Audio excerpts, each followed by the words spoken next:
Good evening, everyone. Thank you for joining us this evening for this important conversation, Democracy in Black. My name is Thomas Varela. I serve as the Executive Director for the New Jersey Black Empowerment Coalition. And I want to thank the League of Women Voters New Jersey for joining us as a partner in promoting this important discussion. Um, it is really important that we, as African Americans, really understand what is being proposed in terms of legislation. But then also, when we think about democracy, we know for African Americans, we spent years, decades, centuries, fighting for the right to vote and the right to protect our democracy. And it's really important that when we see legislation that speaks to the fundamental right of Americans, that we are paying attention to what that legislation is. We are given an opportunity to ask questions, and we as a community are ensuring that our vote is responsive to what legislation is proposed, regardless of where you may stand on that legislation. As we know, the importance of voting is very critical to all communities, but definitely for those that have been marginalized. We at New Jersey Black Empowerment Coalition are at the intersection of policy, democracy, and electoral empowerment. So conversations like this are at the core of what we do in terms of amplifying policy to ensure that all communities, but particularly African Americans, understand what is happening in Trenton and its impact on our community. And so this evening we have three individuals, special guests, who will be providing some insight on some democracy-themed legislation. They will be sharing their perspective on what that bill is, its potential, the pros and cons, potential impact, and there will also be an opportunity at the end for you to ask questions. Just some quick housekeeping. We ask that you save all questions until the end of the third presentation because we want to make sure we give time for each speaker to speak. Each speaker will have about 10 minutes or so to share their insight on the proposed legislation, and then we'll entertain questions at the end of the third presentation. And so at this time, we're going to have Asada Mann from the League of Women Voters New Jersey talk about same-day voter registration, which is a proposed legislation that is being discussed by our New Jersey legislature. Hey, thank you so much. And good evening, everyone. Really appreciate being here with you today. Quick thank you to Thomas and the New Jersey Black Empowerment Coalition for including me and the league in this. This is a really, really important discussion, so we're really happy to be here. Let me get my slides up. All right, so like Thomas said, my name is Asada Mann, and I'm a senior organizer with the League of Women Voters in New Jersey. The League of Women Voters is a nonprofit organization, nonpartisan, for over our voters and defend democracy. We are part of the Democracy in a Day Coalition, which consists of nearly 80 other organizations from around the state who all strongly believe that participating in democracy shouldn't come with a deadline, especially one that's arbitrary. So we're advocating for same-day voter registration in New Jersey, and I'll talk a little bit more about that in a moment.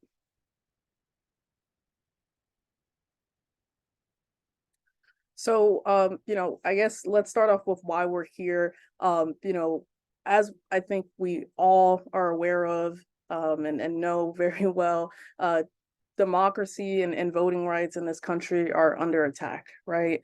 And we've seen this onslaught on voting rights for the last few years, and in so many different ways, whether it's the Shelby v. Holder case in 2013, or even more recently, as of January of this year, state lawmakers in 32 states have either pre-filled or introduced over 100 restrictive voting bills.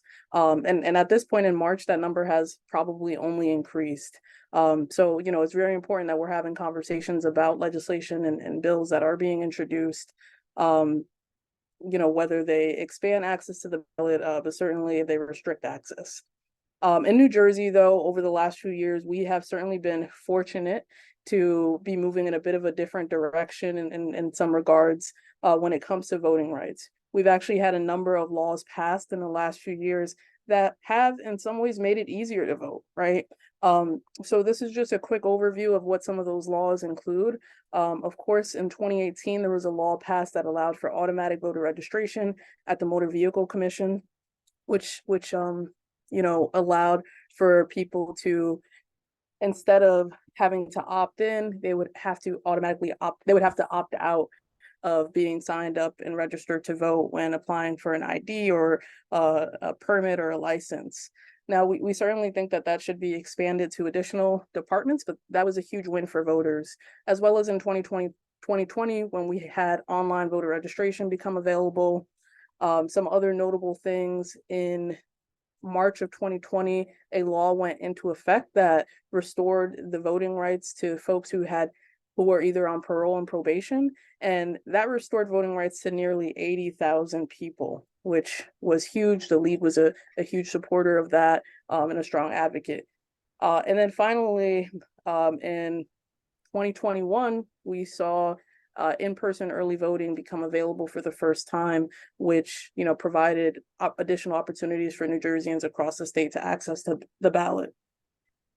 All of these laws have certainly made it easier to vote in New Jersey for lots of people, but things aren't perfect, and voting rights are not as protected as they could be, right? There are still barriers to the ballot, and specifically, I want to talk about the 21-day voter registration deadline and how that unfortunately needlessly disenfranchises countless voters every single election. So despite all of the laws that have been passed, there is more that needs to be done.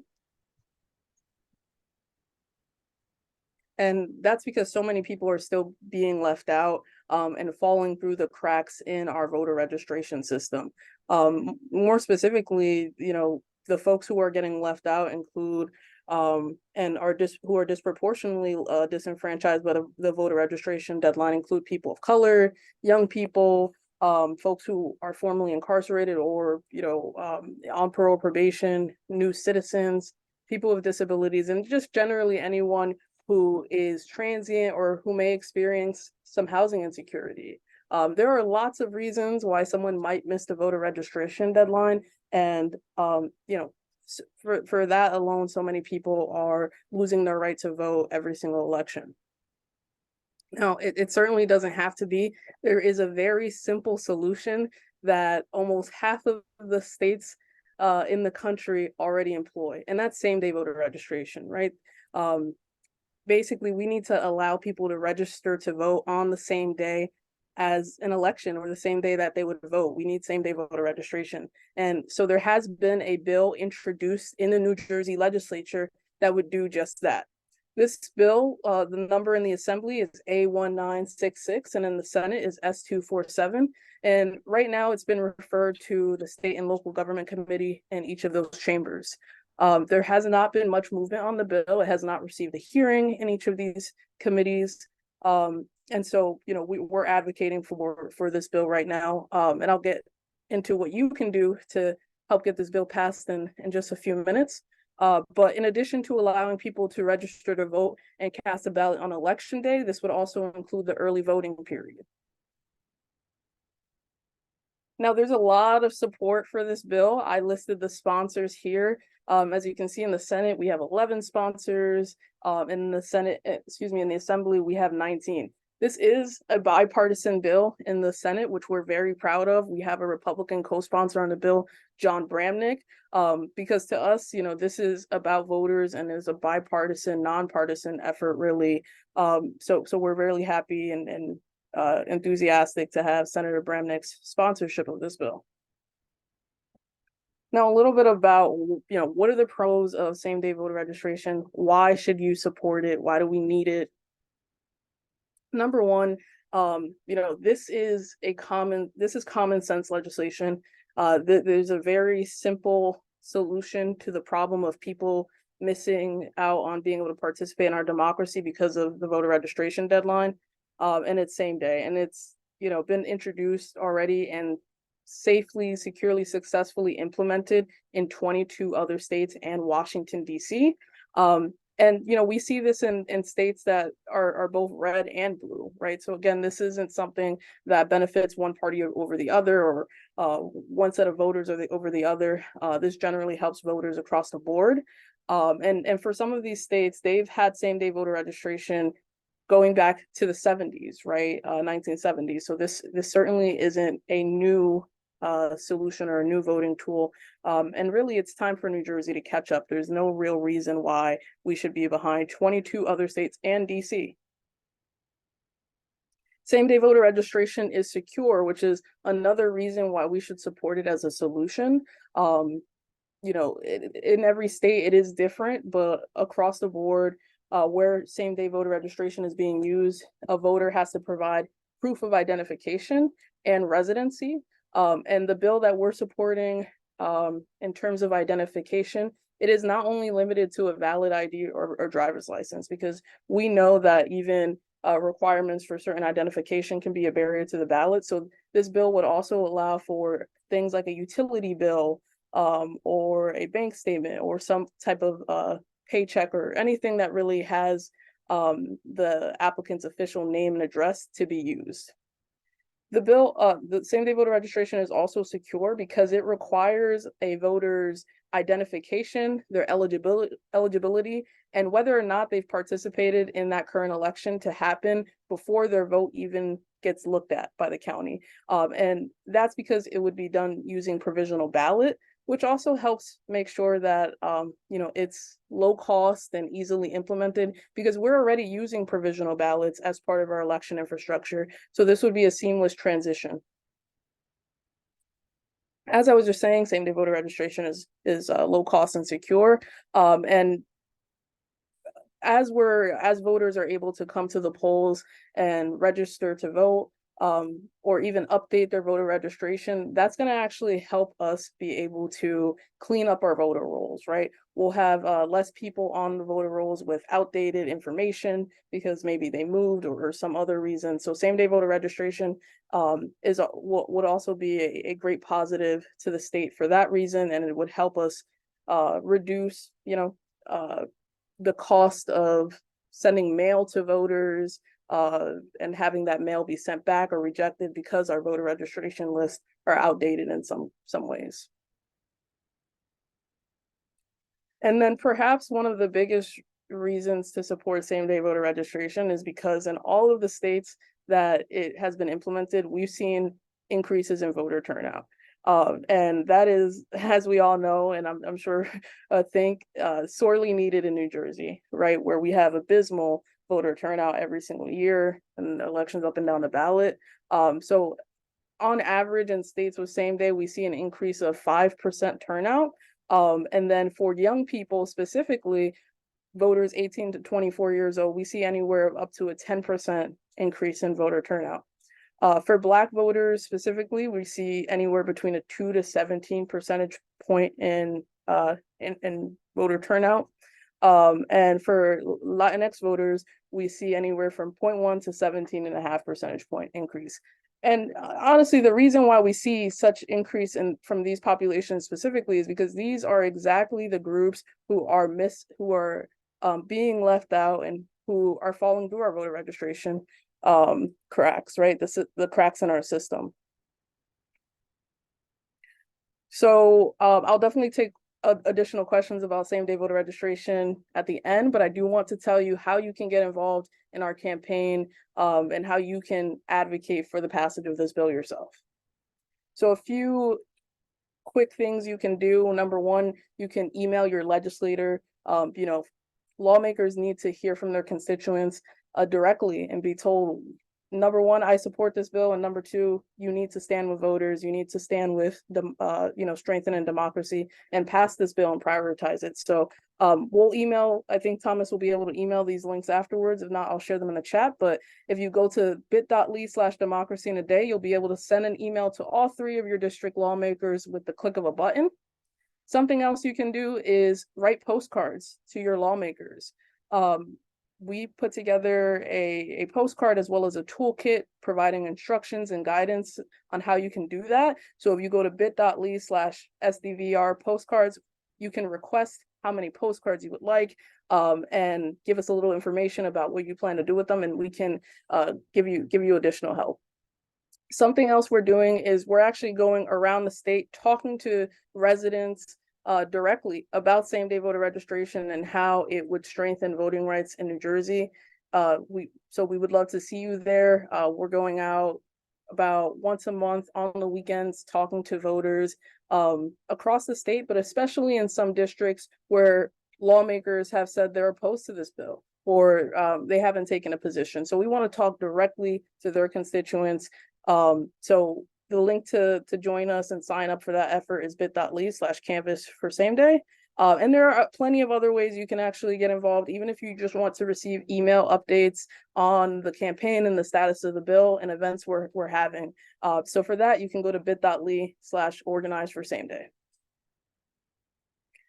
And that's it. I have my contact information up here, so if anyone has questions, feel free to reach out to me, or if you would like to receive some additional information, I'm happy to send that over. Thank you.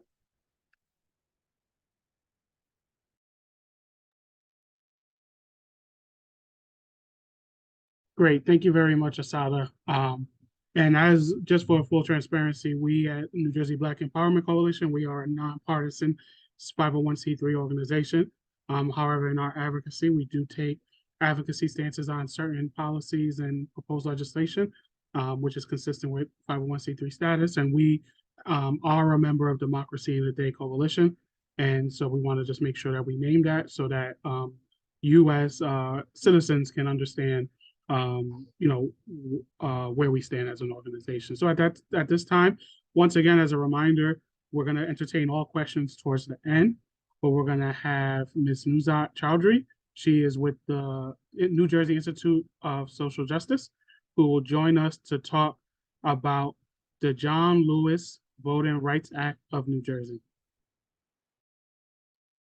Hi, thank you for having me here to talk about the NJVRA and generally join this conversation. I think talking about the NJVRA dovetails so perfectly from what Asada was saying in terms of same-day voter registration. I think all of these are tools that are very much part and parcel with how we strengthen democracy in New Jersey. So all of these pieces are so important, and all of them are things that we need in New Jersey going forward, right?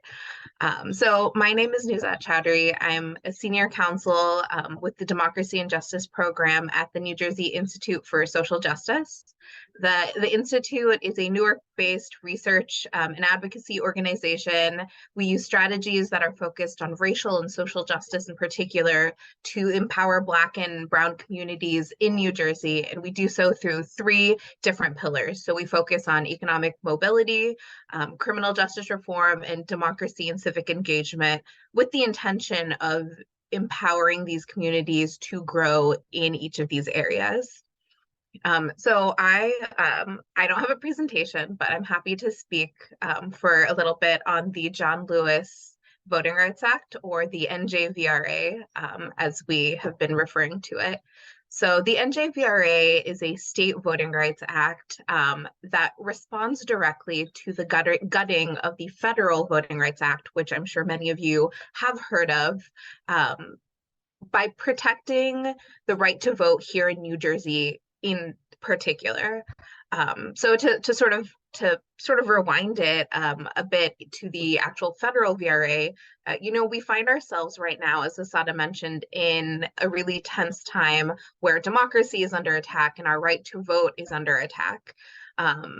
58 years ago, when the civil rights movement was happening across the country, the really brave actions of the Black and Brown civil rights leaders in Selma, Alabama, led to this landmark piece of legislation called the Federal Voting Rights Act of 1965.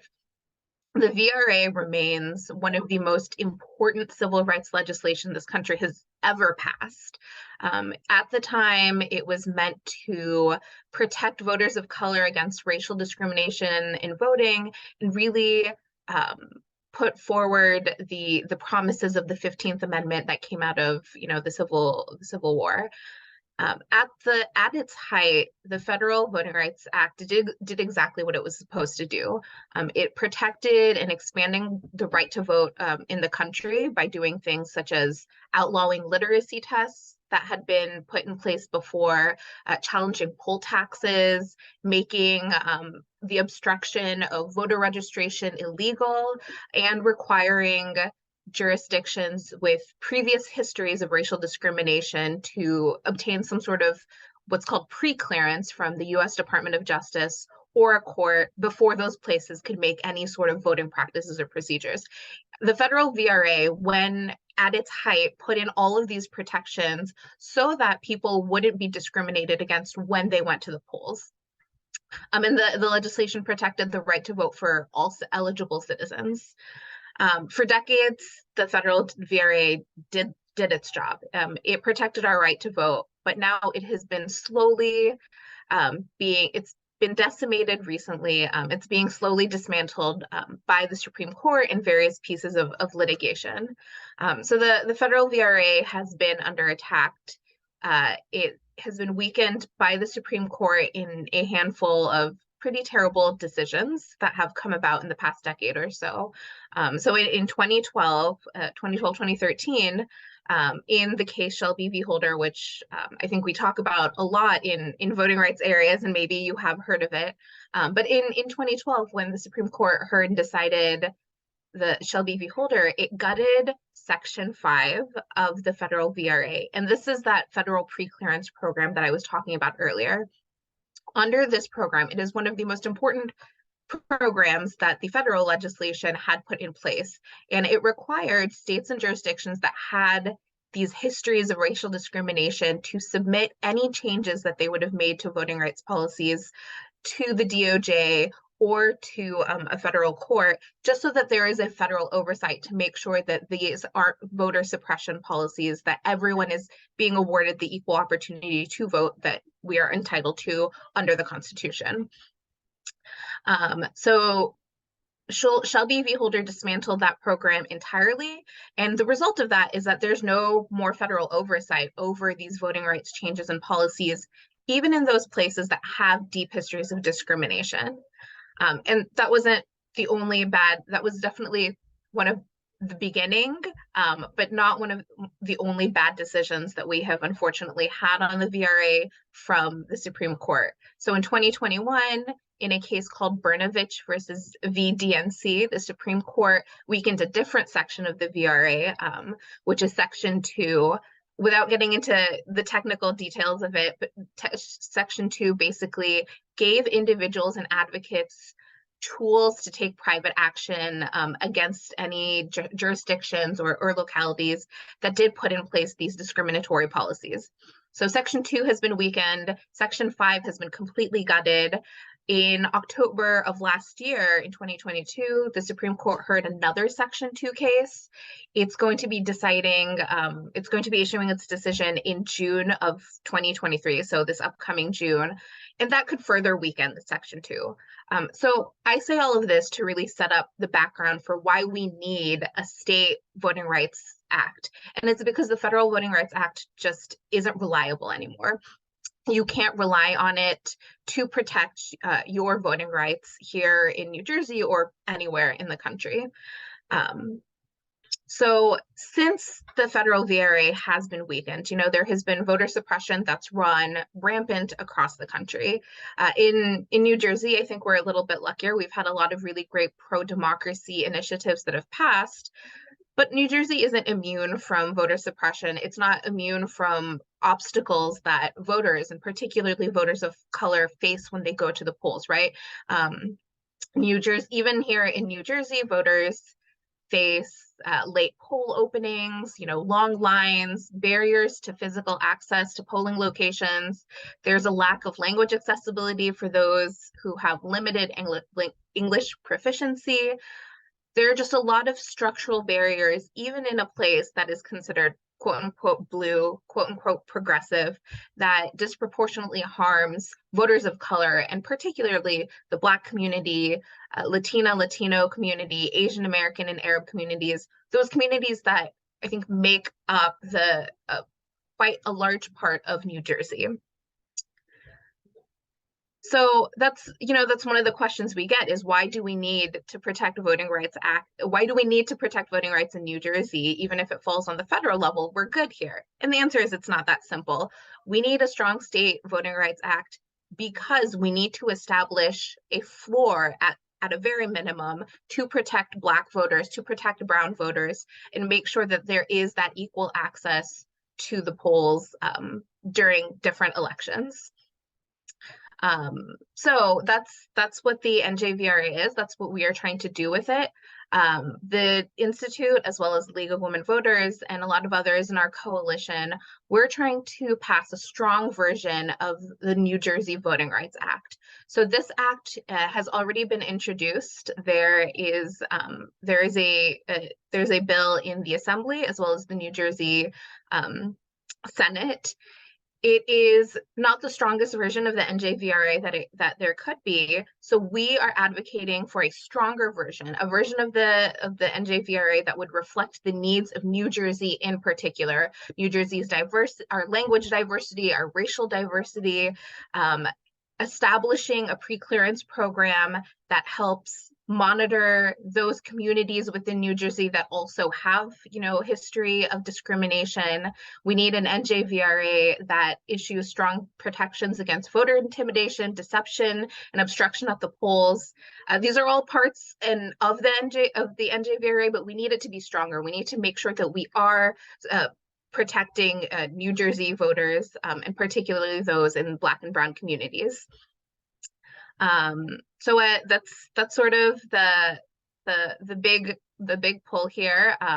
We need a strong Voting Rights Act to codify the voting rights protections that used to exist and still to an extent exist on the federal level, but we need to put them in place here in New Jersey before the Supreme Court acts, before the Supreme Court completely dismantles the VRA on the federal level, right? We can't wait for our voting rights to be taken away. We saw what happened with Roe, right? We can't wait for the bad thing to pass. If we are waiting for it, it's already too late. So the NJVRA coalition, we recently launched our campaign, and our goal is to try and get the NJVRA passed, hopefully sooner rather than later. And we are happy to have other individuals, other organizations join us. We have a website that I can drop in the chat, and Thomas can mail out, but it has the bill itself, it has the history, it has our upcoming events. Yeah, so we're advocating. New Jersey needs a strong Voting Rights Act, and we need to pass it now. Great. Thank you very much, Nuzat, for that presentation. And once again, full transparency, as a nonprofit organization, we are in support of New Jersey Voting Rights Act and as part of our advocacy, and we are part of the coalition. So with that, we're going to go to our third presentation. We're going to have Veronica, and I apologize. I practiced, but I didn't do well on the last name, so apologize, Veronica. And I don't want to mess up the pronunciation of your last name, so I won't do that injustice. But we're excited to have you come and talk about voting, the ranked choice voting. This is something that is not as well known, just in, I would say in full transparency. And I think it's important that when we think about new ways to think about democracy, that we are understanding other policies that may not be as amplified or that may not be as simple to internalize. I think that's something that one could say when we think about same-day voter registration or John Lewis Voting Rights Act. There's some simplicity there, and or in the case of John Lewis Voting Rights Act, we know the name John Lewis and the work that he has done. So there's a certain comfort in knowing that his name being attached to a legislation may represent some of the tenets and bills that some of the characters and traits that exist with that leader. But ranked choice voting may not be as familiar, so we're excited to have you, Veronica, talk to us a little bit about this proposed legislation, its impact, and once again, in full transparency, we are, as an organization, remain neutral at the moment. But we recognize that despite the neutrality, it's important to still learn about these legislations so that we could potentially take a stance if we choose to, but if not, still be armed with the information so that we as a community can make the right choice when we see that legislation if it gets proposed. So with that, Veronica, I'm gonna turn it over to you. Thank you, Thomas, and thank you, NJBEC, for having me here today. I do have a presentation, so I will share my screen.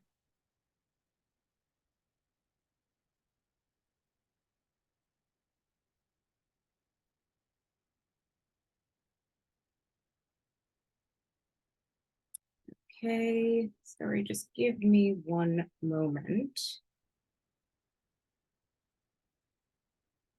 Oh, you can see, are you able to see the slide notes on here, or are you seeing just the full? No, just the main screen. Okay, great. Just want to have a nice user experience for everyone. So thank you again for having me here tonight. My name is Veronica Akezwa, and I will be speaking about ranked choice voting and its path forward in New Jersey. As Thomas mentioned, ranked choice voting is not one of the more well-known voting methods out there, but our organization is doing a lot to get the word out and educate the public on ranked choice voting. I would love to speak more about how it works in practice, and depending on the time we have, I might be able to get into it a little more. I'm an active member with Voter Choice New Jersey. We're a nonpartisan nonprofit organization dedicated to promoting ranked choice voting for local, state, and general elections in New Jersey. At the state level, we have current state legislation that we're hoping to get introduced and passed, and that is the Municipal and School Board Voting Options Act. And I'll be touching on that a little bit later on in the presentation.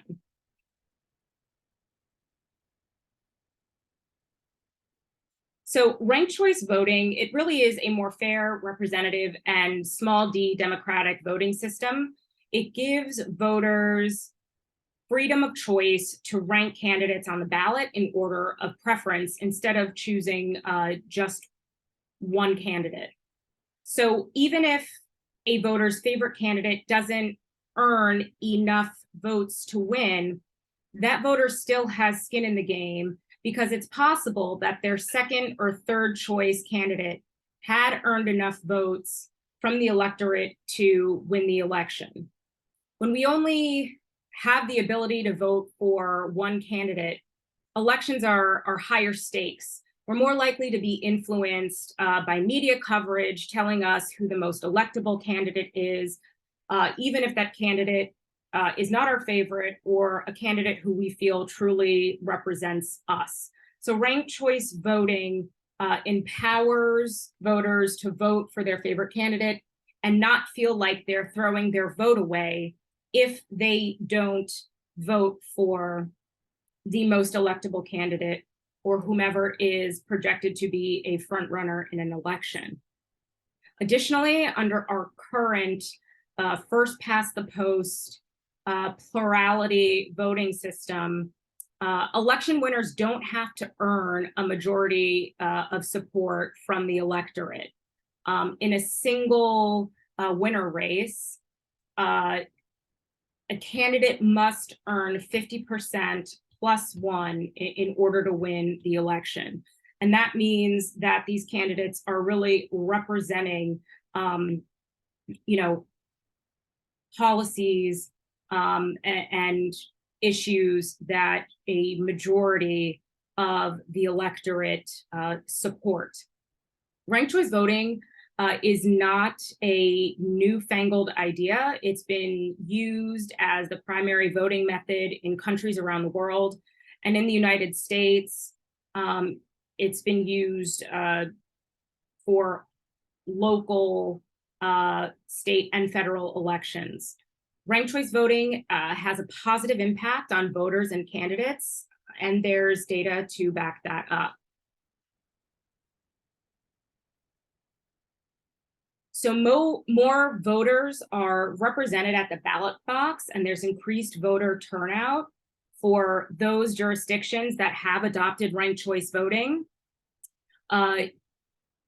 Unfortunately, the title of the graph on the left is wrong, but what we're seeing here is that in New York City's recent adoption of ranked choice voting for the mayoral primaries in 2021, we saw that 85% of voters were represented in the elected officials, versus in 2013, without ranked choice voting, only about 67% of voters had been represented by the candidate who won the election.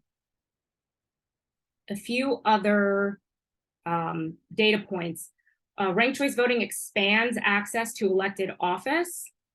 There's been increased representation for women and people of color in city councils. And this graph here shows you double-digit growth in representation for women after ranked choice voting was adopted, and also for people of color.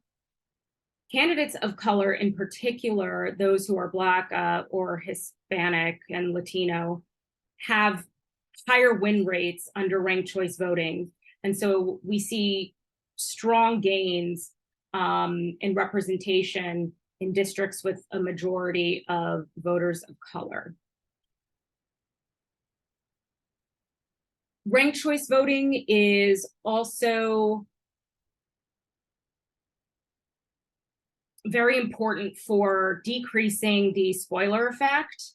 That essentially means right now with our current system, if two similar candidates are running in an election and the voter supports them, it splits the vote. And so it decreases the chances of one of those candidates being elected.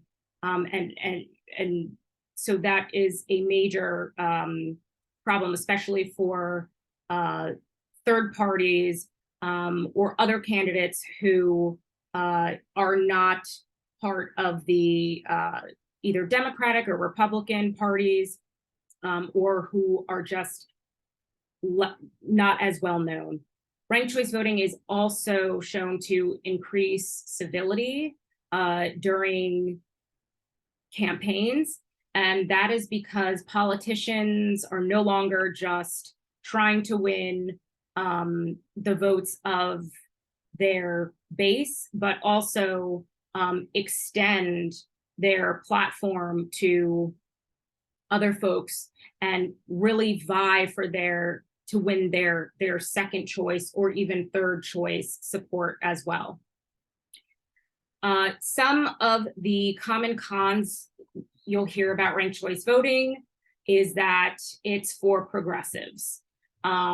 This is factually wrong. It is nonpartisan, and ranked choice voting simply is a more representative voting method. There are several cases where Republicans will benefit from ranked choice voting because that is the majority of the base in the district. Another common challenge is implementation challenges, that ranked choice voting won't fix polarization. These are really just, a lot of them do have some merit, but we're trying to really educate folks that this is an improvement, right, to our current democratic system. It is not something that is going to fix all of our problems, but the data does show that it significantly reduces polarization. Another common con is that voters won't understand it, and therefore it will disenfranchise people, particularly people of color. There have been numerous exit polls done to show that most voters do understand ranked choice voting. Now, there's very little variability between different ethnic groups and their understanding of ranked choice voting, but still, right, we can always improve. And so that's really done through education. I have 15 seconds left. The history in ranked choice voting is very, very interesting. There was a rapid spread of it during the progressive era, and then repeals of ranked choice voting in the 1950s due to unrest from racial tensions and fear of communism. In New York City, the Democratic Party repealed ranked choice voting because there was a communist party who won the seat on city council. In Cincinnati, ranked choice voting enabled election of 2 African-American city councils and a would-be mayor, Theodore M. Berry. The council decided to instead choose a white councilman to be mayor. In the 1960s, after some Detroit riots, the Kerner Commission repealed ranked choice voting and said that its effect on African-American representation was one of the causes. So unsurprisingly, preventing the adoption of ranked choice voting by lawmakers has been done purposely and expressly as a measure to suppress voters and candidates and people of color. Ranked choice voting is used in the US and worldwide. 63 jurisdictions across the country use ranked choice voting. That's 2 states, two counties, and 59 cities. It's really picking up speed in the US. And there are a number of other enabling legislation that lawmakers will be making decisions on to increase those numbers. Again, it's used worldwide. Ireland, Scotland, Australia, and Wales. Our campaign, our path forward to win ranked choice voting in New Jersey.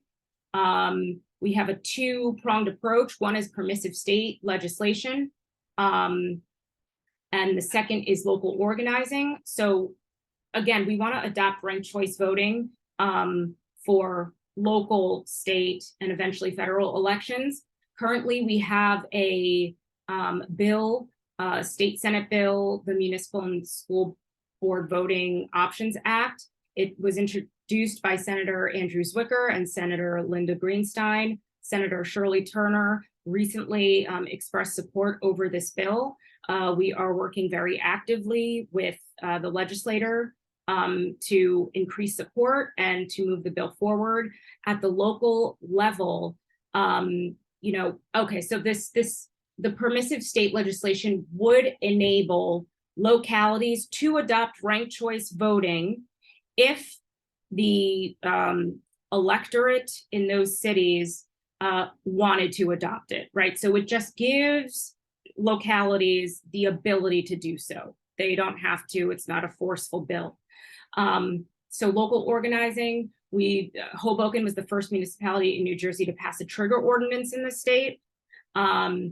And we are also working to pass ordinances or voter initiatives to use ranked choice voting in local elections through city council, through working with the city council and through working with folks on the ground to really spread the word. How to get involved, we have a petition to bring ranked choice voting to the state. And here's our link to sign up for that. Hopefully I can get that out to folks. We are actively recruiting volunteers to help us with our local and state efforts. And then finally, speaking with your legislator, that's going to be the most effective way, especially through phone calls. We do have a toolkit. I could also send that out to folks where we have templates that people can use really to call their legislator. So I will stop there. I'm sorry I went a bit over time, Thomas, but as to your point, ranked choice voting is not as well known. So I hope folks learned a little bit more about it, and thank you respectfully for allowing me to go over time. Not a problem, not a problem. Um, we want to save some time now for questions from the audience. If there's anyone that has questions, you can feel free to raise your hand in the chat or raise your hand. Veronica, I'm going to put you on the spot a little bit because I do have a question. So hearing that you talked about, it seems like what you're saying is that this bill, if it's passed, what it will do is allow the community to decide if they want it or not. So then how is that decision made? Is it like a ballot measure that is in that? So for instance, if since Hoboken is a yes, so does that mean that the residents of Hoboken in a ballot, like in an election for like school board, there will be a ballot question that pops up, or how will how will people determine if they want it, yes or no? Yeah, that's a great question. Thank you for that question. It is exactly as you said in Hoboken, because the city council passed the trigger ordinance. If the state passed the state bill, then the city council would put a ballot initiative out to the voters, who would then vote and decide whether or not they wanted to bring it to the community for their local elections. That would be for their city council and for the school board. The other avenue to, once the state passes the legislation, is for voters to sign petitions, right? And also through petition, get the issue on the ballot and to be voted on.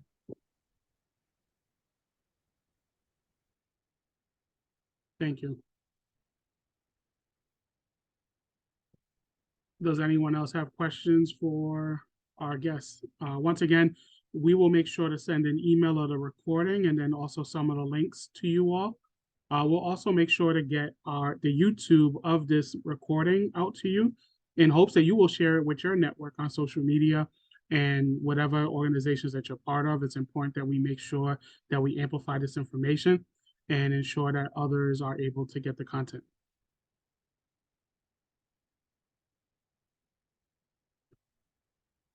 I guess a question that I have for Nuzat and Asada, I guess, I'll start with you, Nuzat. In terms of resistance, I guess if you were to say if there's one resistance that you would acknowledge as somewhat credible in terms of the John Lewis Voting Rights Act, is there one or is there not? Because it's just a sound bill, and I know it's always important to make sure that we recognize if there is an argument that is a good faith effort, that we understand it. And to a certain extent, it's important to understand that potential criticism so that our response can be even stronger to combat that. So I do want to ask that for Nuzat and Asada in terms of that your legislation. Nuzat, I'll start with you first. Yeah, absolutely. So I think in terms of resistance to whether we need something like the New Jersey Voting Rights Act, I think the answer there is no. We absolutely need one, especially considering what is happening on the federal level. We don't want to leave the floor open for voter suppression efforts to really gain traction in New Jersey. So we absolutely need a strong version of the NJVRA. What I will say, as I sort of mentioned as I was speaking earlier, is that the current version that has been introduced is not the strongest version it could be. It reflects, so last year, New York passed its own version of the John Lewis Voting Rights Act, so it's the New York VRA. And the NJVRA in its current form really reflects New York's reality more so than New Jersey's. So I think my one hesitation right now is that the bill in the form that it has been introduced does not reflect the realities or the needs of New Jersey. So it needs to be strengthened. It needs to incorporate in a program that fits New Jersey. It needs to incorporate in language access that reflects New Jersey's needs as well. So we need a VRA. I don't think on a very fundamental level, there is no resistance against that. But the version that has been introduced right now can certainly be strengthened, and I think would need to be strengthened to really have an impact in New Jersey. And Asada, same question to you. Yeah, thank you. Really important question. So I would say I agree with Nuzat. Same thing with same day voter registration. There's really no reason to not support this bill, and no reason why we think it shouldn't be passed. Some of the opposition or concerns that we do hear about the bill, though, are similar to other voting rights bills, right? Which is that maybe it's not secure enough, right? And people who aren't eligible to vote would be able to sneak in and vote, or that it is too much in terms of implementation and work on our county election officials. And the League of Women Voters, we are completely committed to secure elections. So that's something that's very important to us. And we also strongly support our election official workers and the work they do, especially during these really hectic times for democracy. So of course, same day voter registration is secure. And the reason is because we use provisional ballots, right? We are, for the most part, already doing what same day voter registration, what this bill would require, which is if someone comes to the polls on election day, and for some reason or another, the poll worker tells them, can't find you on the voting rolls, under federal law, that voter is required to receive a provisional ballot in which they have to put in their personal, identifying information. They have to, attest to the fact that they haven't registered anywhere else and that they're eligible. That provisional ballot then goes to the county along with all other provisional ballots, and is reviewed for accuracy before the vote is ever counted.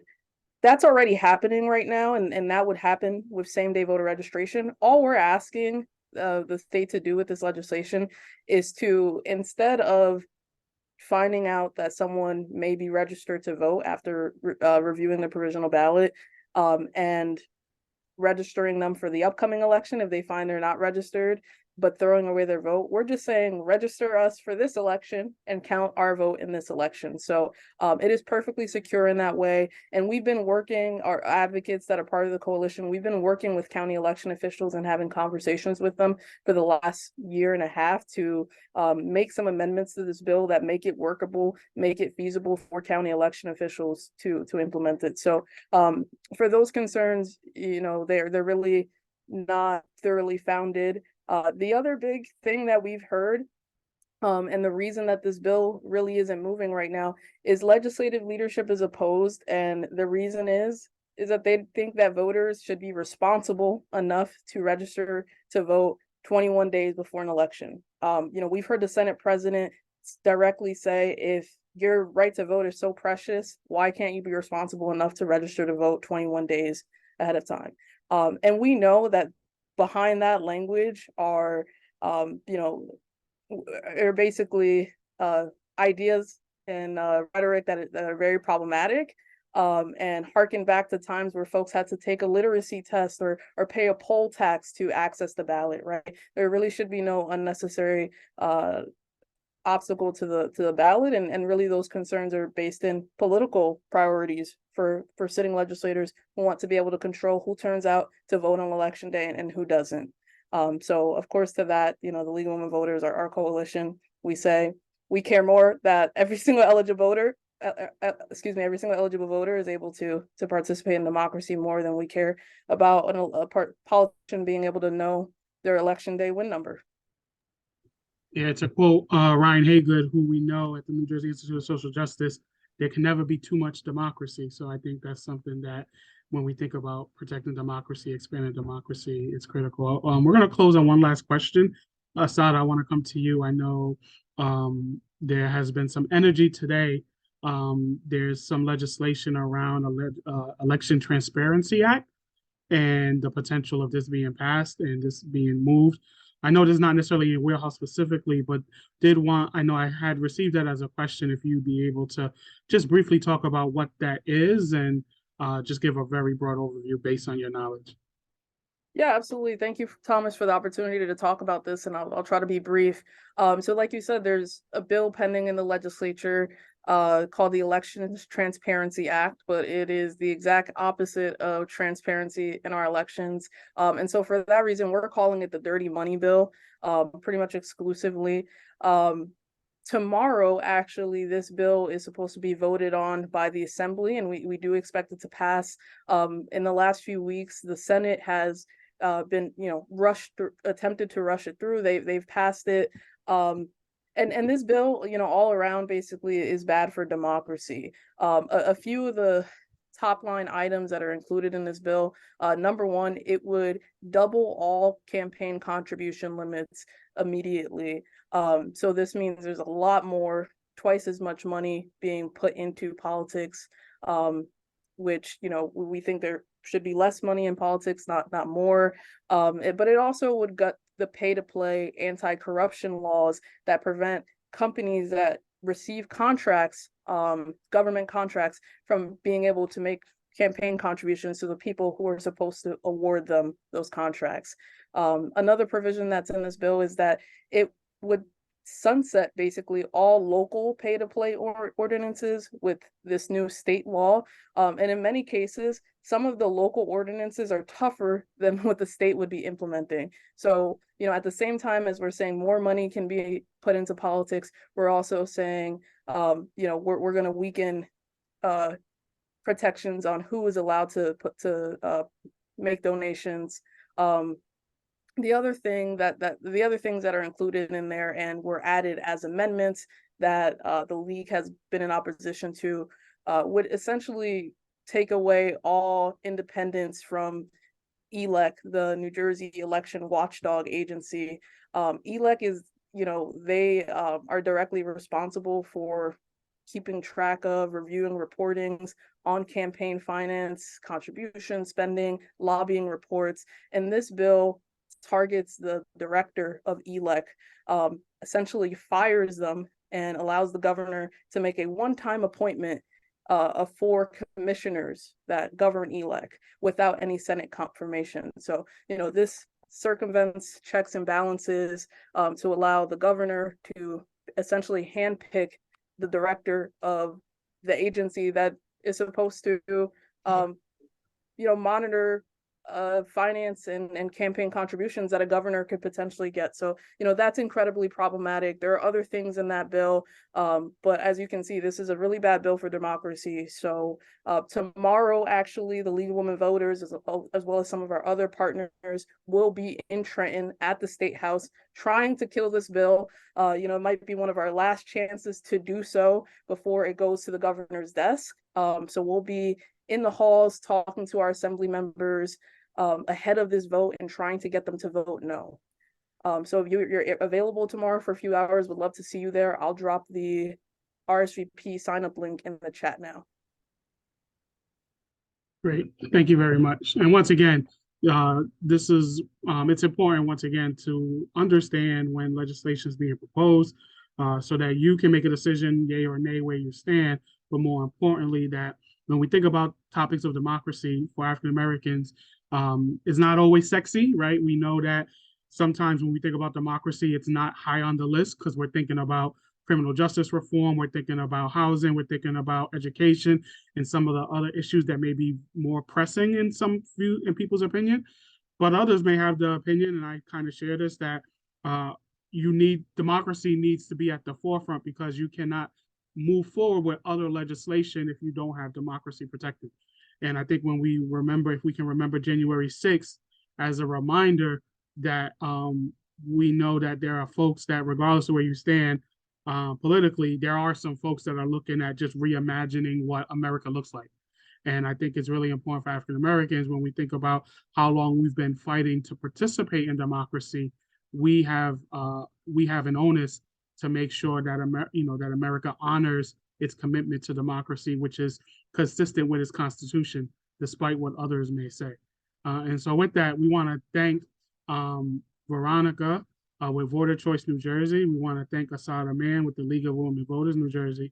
And we want to thank Nuzat with the New Jersey Institute for Social Justice for joining us for this nuanced and more importantly, informative discussion on democracy in Black, we will make sure once again to send information from these organizations to you along with the presentation. And we do ask that you share this content with your network on social media. You can find New Jersey Black Empowerment Coalition on all your social media platforms. And we really will make sure to have this video content there so that we can ensure that our community is informed on the issues. And so with that, thank you very much. Enjoy the rest of your evening.